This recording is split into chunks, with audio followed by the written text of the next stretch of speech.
সালামু আলাইকুম সম্মানিত দেশবাসী। আমাদের দেশে এখন তুমুল আলোচিত বিষয় হচ্ছে 12 ফেব্রুয়ারি 2026 তারিখে ত্রয়োতম জাতীয় সংসদ নির্বাচন।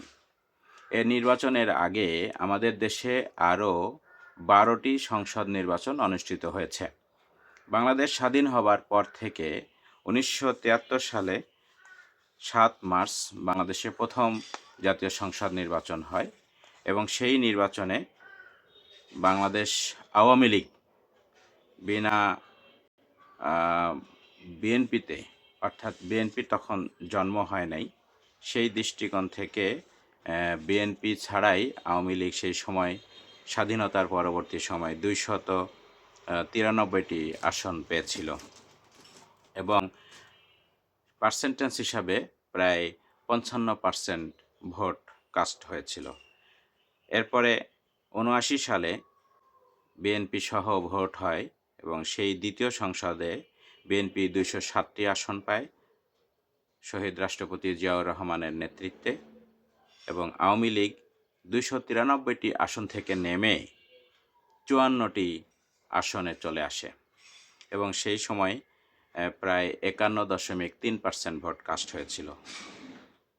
এরপর 1986 সালে জাতীয় পার্টি নেতৃত্বে সরকার গঠন হয়। 153টি আসন জাতীয় পার্টি পায় হুসাইন মোহাম্মদ এরশাদের নেতৃত্বে। আওয়ামী লীগ পায় 76টি, জামাত পায় 10টি এবং বিএনপি 7 দলীয় ঐক্যজোট নির্বাচন বর্জন করে।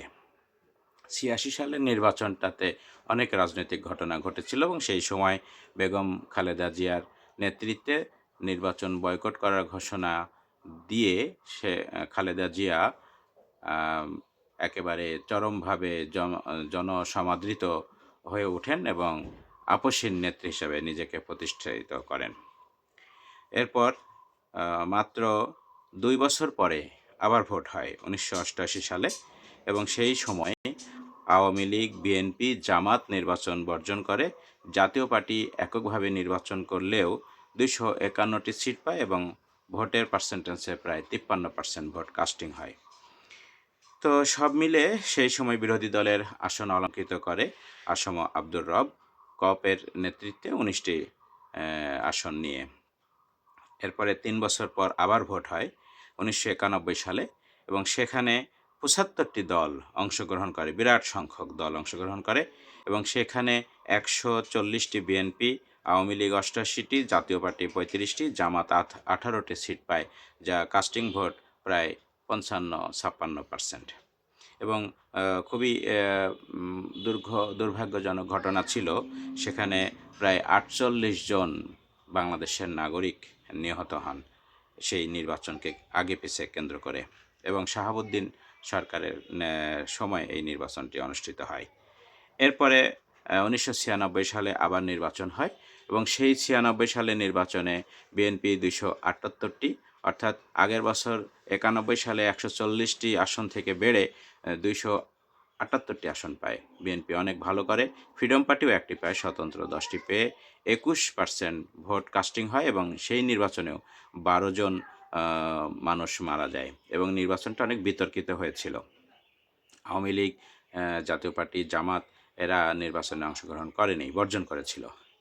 1996 সালে, অর্থাৎ মাত্র কয়েক মাস পর, 96 সালের 15 ফেব্রুয়ারি এই নির্বাচন হয় এবং মাত্র কয়েক মাস পরেই আবার এই নির্বাচনটি বর্জন করতে হয় এবং সেই বর্জনে আপনার যদি আমরা বলি সেই ক্ষেত্রে 4 মাস পরে এই নির্বাচনটি অনুষ্ঠিত হয় এবং 4 মাস পরে নির্বাচনটি অনুষ্ঠিত হওয়ার পর সেই বিএনপি যারা 278টি আসন পেয়েছিল তাদের আসন চলে আসে 116টিতে।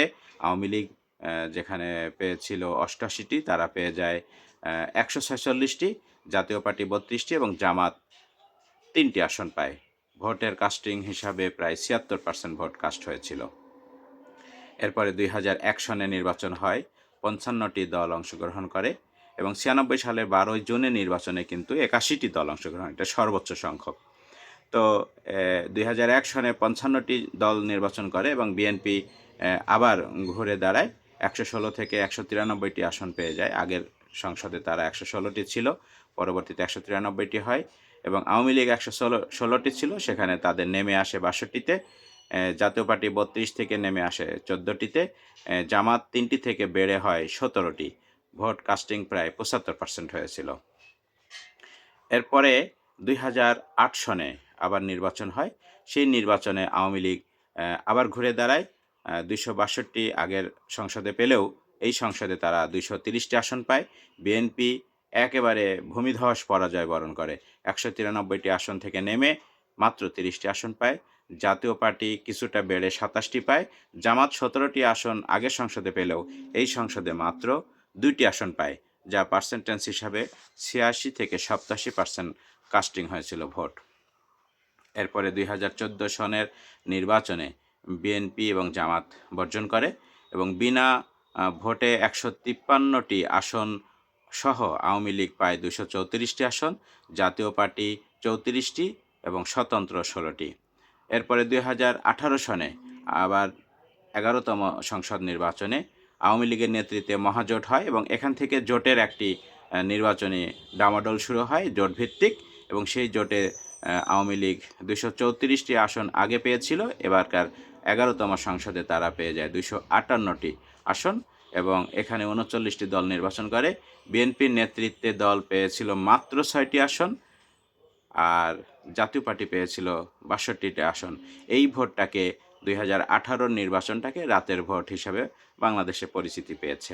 এবং সর্বশেষ 12তম সংসদ নির্বাচনে যেটি হয়েছিল 2024 সনে, সেটাতে বিএনপি বর্জন করে, জামাত বর্জন করে, কিন্তু আওয়ামী লীগ 224টি আসন পায়, জাপা 11টি আসন পায় এবং স্বতন্ত্র 62টি আসন পায়।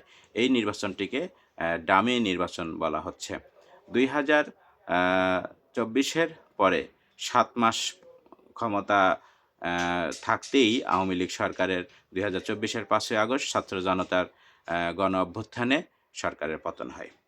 এই জায়গা থেকে আমাদের যে বিষয়টি দেখা যাচ্ছে যে প্রতিবার সংসদ নির্বাচনেই জাতীয় পার্টি প্রায় আওয়ামী লীগের সাথেই ছিল। জাতীয় পার্টিকে আমরা যদি সেই দৃষ্টিকোণ থেকে আমরা যারা বলে থাকি যে আওয়ামী লীগের সাথে থাকার কারণে সরকারের ভালো মন্দর অংশীদার হিসাবে জাতীয় পার্টি নিজেকে প্রতিষ্ঠিত করেছে। এই ক্ষেত্রে যদি আমরা আরও একটু সহজভাবে বিশ্লেষণ করে দেখি যে প্রথম সংসদ নির্বাচন 73 সালে আওয়ামী লীগ 293টি এবং 79 সালে আওয়ামী লীগ 54টি, বিএনপি 207টি, তৃতীয় সংসদ নির্বাচনে 86-তে আওয়ামী লীগ 76টি, বিএনপি বর্জন, জাতীয় পার্টি 153টি, জামাত 10টি। 1988 সালে আওয়ামী লীগ বিএনপি জামাত বর্জন করে, জাতীয় পার্টি 251টি পায়। 3 বছর পর 91 সালের নির্বাচনে বিএনপি 140, আওয়ামী লীগ 88, জাতীয় পার্টি 35, জামাত 18টি পায় এবং এই নির্বাচনে 48 জন নিহত হয়। এবং 1996 সালের নির্বাচনে বিএনপি 278টি, বাকিরা বর্জন করে, 12 জন নিহত হয়। এবং 4 মাস পরে আবার 96 সালে নির্বাচন হয়। সেই নির্বাচনে আওয়ামী লীগ 146টি, বিএনপি 116টি, জাতীয় পার্টি 32টি, জামাত 3টি আসন পায়। 2001 সনের নির্বাচনে বিএনপি 193টি, আওয়ামী লীগ 62টি, জাতীয় পার্টি 14টি, জামাত 17টি আসন পায়। 2008 সনের নির্বাচনে আওয়ামী লীগ 230টি, বিএনপি 30টি, জাতীয় পার্টি 27টি এবং জামাত 2টি আসন পায়। 2014 সনের নির্বাচনে বিএনপি জামাত বর্জন করে, বিনা প্রতিদ্বন্দ্বিতায় 153 জন সহ আওয়ামী লীগ পায় 234টি, জাতীয় পার্টি পায় 34টি। এবং 11তম সংসদ নির্বাচনে 2018 সনে আওয়ামী লীগ মহাজোট করে 258টি, জাতীয় পার্টি 22টি, বিএনপি 6টি। এটাকে রাতের ভোট বলা হচ্ছে। এবং 12তম ভোটে 2024 সনে বিএনপি জামাত বর্জন করে, আওয়ামী লীগ 224টি, জাতীয় পার্টি 11টি এবং এটিকে ডামি নির্বাচন বলা হয়েছে। আমরা যদি এই নির্বাচনের ফলাফলটাকে আরেকটু অন্যভাবে বিশ্লেষণ করি তাহলে বাংলাদেশে টোটাল এ পর্যন্ত 12টা জাতীয় সংসদ নির্বাচন অনুষ্ঠিত হয়েছে। 12টার মধ্যে আওয়ামী লীগ বর্জন করেছে 2বার, বিএনপি বর্জন করেছে 4বার, জাতীয় পার্টি বর্জন করেছে 1বার, জামাত ইসলাম বর্জন করেছে 5বার। আবার যদি অন্যভাবে বিশ্লেষণ করি, আওয়ামী লীগ 2বার বর্জন করেছে এবং 10বার নির্বাচনে অংশগ্রহণ করেছে। তো 10বার নির্বাচনে অংশগ্রহণ করে সে প্রথমবার স্বাধীনতার পর 1973 সনে 293টি আসন পায় এবং দ্বিতীয় বছরেই 293 থেকে নেমেই স্বাধীনতার দাবিদার দলটি মাত্র 54টি আসন পেয়ে তাদের নির্বাচনী ইতিহাসে সর্বনিম্ন ভোটের সংখ্যা এটি লিখাতে বাধ্য হয়।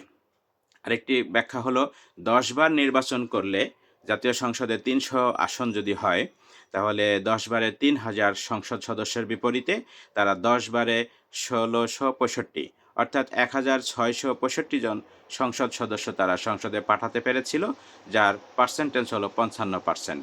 অপরদিকে বিএনপি একবার জন্মই হয় নাই 1973 সনের নির্বাচনে, সেই হিসাবে তারা 12টি সংসদ নির্বাচনের 7টি সংসদে তারা অংশগ্রহণ করে এবং 4টিতে বর্জন করে 11টি এবং 1টিতে জন্ম হয় নাই। এই 12টি সংসদ নির্বাচনের ব্যাখ্যা তাদের। এবং 7টি নির্বাচনে অংশগ্রহণ করলে 2100 সংসদ সদস্যের বিপরীতে তাদের সংসদ সদস্য নির্বাচিত হয় 970 জন, যার পার্সেন্টেজ হলো 46%।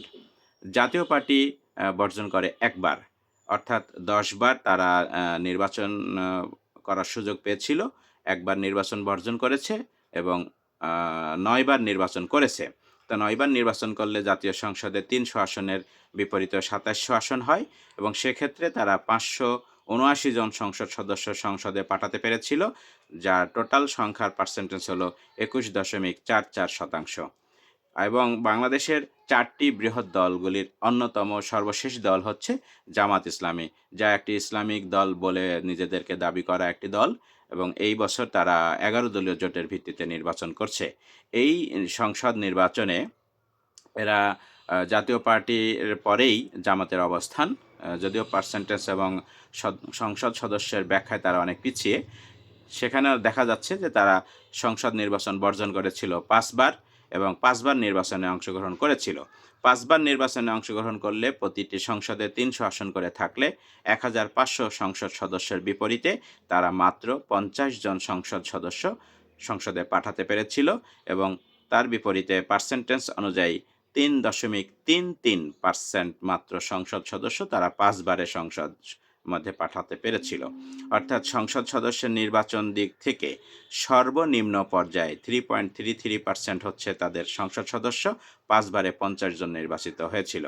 তো এই বছর আমরা একটি বলতে পারি যে এইবার ত্রয়োদশ জাতীয় সংসদ নির্বাচনে বাংলাদেশ জামাত ইসলামী 11টি দলের সাথে সম্পৃক্ত হয়ে 11 দলীয় জোট গঠন করেছে এবং যেহেতু এই বছর আবার বাংলাদেশে আওয়ামী লীগ নির্বাচনে অংশ নিতে পারে নাই, জাতীয় পার্টিও নির্বাচনে অংশ নিচ্ছে, সেই ক্ষেত্রে আওয়ামী লীগ ছাড়া বাকি জাতীয় পার্টি, বিএনপি এবং জামাত, এই 3 দলের নির্বাচনে এখন বাংলাদেশে জামাত ইসলাম চরমভাবে আলোচিত একটি দল এবং বাংলাদেশের মানুষের ভিতরে একটি পারসেপশন অনেকের ভিতরে কাজ করছে যে এই বছর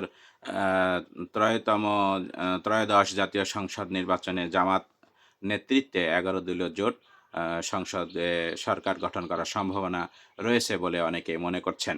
এছাড়াও বিভিন্ন জরিপে প্রতিদিনই নিয়মিতভাবে আপডেট হচ্ছে, কখনো বলা হচ্ছে বিএনপি এবং তার মিত্ররা এবছর সরকার গঠন করতে পারে, অপরদিকে আরেকটি জরিপ বলছে যে জামাত এবং তার মিত্ররা এই বছর সংসদ গঠন করতে পারে, সরকার গঠন করতে পারে। তবে বাংলাদেশে কখনোই কোনো দলকে বড় দল বা ছোট দল বলে ব্যাখ্যা করার সুযোগ নেই। কারণ হলো, আপনি যদি লক্ষ্য করেন দেখবেন যে আওয়ামী লীগ সর্বোচ্চ 293টি আসন পেয়েছিল এবং সর্বনিম্ন 54টি আসন পেয়েছিল। বিএনপি সর্বোচ্চ 278টি আসন পেয়েছিল এবং সর্বনিম্ন 6টি আসন পেয়েছিল। তো সেই 6টি আসন পাওয়া দলও তো এই বছরে সরকার গঠন করার সম্ভাবনাময় দল। অপরদিকে জাতীয় পার্টি 251টি আসন পেয়েছিল এবং তাদের সর্বনিম্ন সংসদ সদস্য ছিল 11টি। সর্বশেষ জামাত ইসলামের সর্বোচ্চ আসন সংখ্যা হলো 18টি এবং সর্বনিম্ন হলো 2টি। তো 2টি থেকে এবার তারা সরকার গঠন করতে পারে, যেমনিভাবে বিএনপি 6টি থেকে সরকার গঠন করতে পেরেছিল বা সরকার গঠন করার পরে তারা 6টি আসনে নেমে এসেছিল। অনুরূপভাবে জামাত এবার মাত্র 2টি আসনকে সর্বনিম্ন এবং সর্বোচ্চ 18টি আসন ধরা হলেও তারা এই বছর সরকার গঠন করতে পারে বলে অনেকের মনে হচ্ছে। তবে এইবারকার সংসদ নির্বাচনে যেহেতু বাংলাদেশে আওয়ামী লীগ নাই, সেই হিসাবে 3টি দলের মধ্যে জাতীয় পার্টির অবস্থান খুবই শোচনীয় বলে মনে করা হচ্ছে এবং সেই দৃষ্টিকোণ থেকে জামাত এবং বিএনপির নেতৃত্বে যে সমস্ত দলগুলো রয়েছে, বাকি সকল দলগুলো এইবারকার নির্বাচনে সবাই আশাবাদী যার যার জায়গা থেকে যে তারা সংসদে যাবে এবং সরকার গঠন করবে। তো যেটাই হোক না কেন, আমরা চাই বাংলাদেশে আগামীর সংসদ হবে জাতির প্রত্যাশার সংসদ, এবং আগামীর সংসদ হবে সুদ ঘুষ দুর্নীতিমুক্ত একটি সংসদ, চাঁদাবাজ মুক্ত একটি সংসদ, এবং জনগণের যে প্রান্তিক জনগণের যে অধিকারগুলো, সরকারি অধিকার রয়েছে, সে অধিকারগুলো যথারীতি তারা তাদের কাছে ন্যায্যতার ভিত্তিতে পেয়ে যাবে।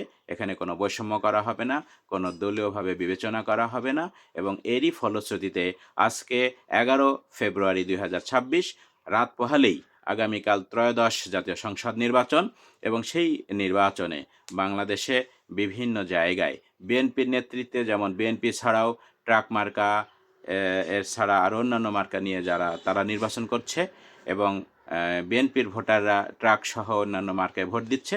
অনুরূপভাবে জামাতের যে একটি বিরাট ভোট ব্যাংক রয়েছে, সেটাকে সামনে রেখে বাকি 10 দলীয় জোট তারা সেখানে শাপলাকলি নিয়ে এনসিপি এবং ঈগল প্রতীক নিয়ে এবি পার্টি সহ খেলাফত মজলিস, ঘড়ি, বাংলাদেশ খেলাফত মজলিস, রিকশা, এই ধরনের আনারস, এই ধরনের প্রায় 11টি দল নিয়ে তারা সরকার গঠন করার আশাবাদী হয়ে আছে। দেখা যাক। তবে জাতির কাছে আমাদের প্রত্যাশা এবং সবারই প্রত্যাশা যে আগামীর সংসদ হবে জনগণের সংসদ, আগামী সংসদ হবে, এবং আমরা যে ধরনের সংসদ চাই, কোনো মাস্তানি হবে না, কোনো চাঁদাবাজি হবে না, কোনো সন্ত্রাসী হবে না, কোনো অনিয়ম হবে না, দুর্নীতি হবে না, এ ধরনের একটি সুন্দর সমাজ আমাদের দেশে গঠন হবে। 54 বছর পর যে ভোটটি হতে চাচ্ছে, সেই ভোটটি আমাদের প্রত্যাশার সাথে সঙ্গতিপূর্ণ হবে, এবং জনগণ নীরবে সেই ধরনের একটি দল নিরপেক্ষ হয়ে বরং দেশপ্রেমিক এবং ইনসাফ ভিত্তিক রাষ্ট্র কায়েমে যারা এগিয়ে আসবেন, ন্যায় নীতি সৎ এবং যোগ্য বলে যারা নিজেদেরকে প্রমাণ করতে পেরেছেন, তারাই নির্বাচিত হবেন এই প্রত্যাশা করছি। এবং আজকের এই নির্বাচনী ফলাফল পর্যবেক্ষণ হয়তো কাউকে কাউকে আগামী দিনে ভোট দেওয়ার ক্ষেত্রে নিরপেক্ষতা এবং ইনসাফ ভিত্তিক বাছাইয়ের ক্ষেত্রে তাদের সহযোগিতা করবে। সবাইকে ধন্যবাদ।